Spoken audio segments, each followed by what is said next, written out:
My son Max has lots of energy and no interest in reading. At school, it was becoming a problem.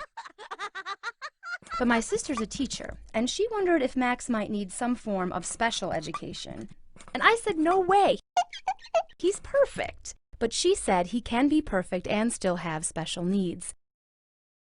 She said special education is an umbrella term for all sorts of challenges. Some issues are obvious, but some are harder to identify. I ignored her. But over time, my bright boy seemed to lose his bounce. He stopped wanting to go to school. He said he was stupid. It broke my heart. Turns out, we're not alone. Many kids have learning challenges, and there's a law called IDEA, which guarantees every child with a disability a free and appropriate public education.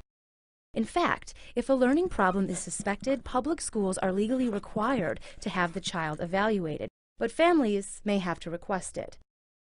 If the child's eligible, teachers, specialists, and parents make an individualized education program, that's IEP in EduSpeak, or a 504 plan.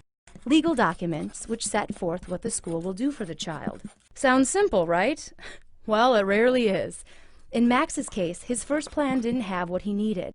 Thanks to my sister, I learned that in order to get Max the right support, I might have to be, well, persistent. She helped me research Max's options.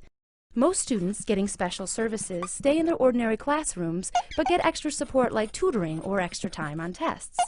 Some students end up in separate classrooms with specialized teachers, but spend part of the day with non-disabled peers.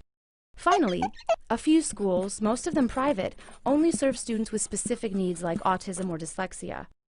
I found the best path for my child, and you can too. Worried your child might need something special? Do your research. Go to great schools and visit a range of schools. With your help, your child will thrive.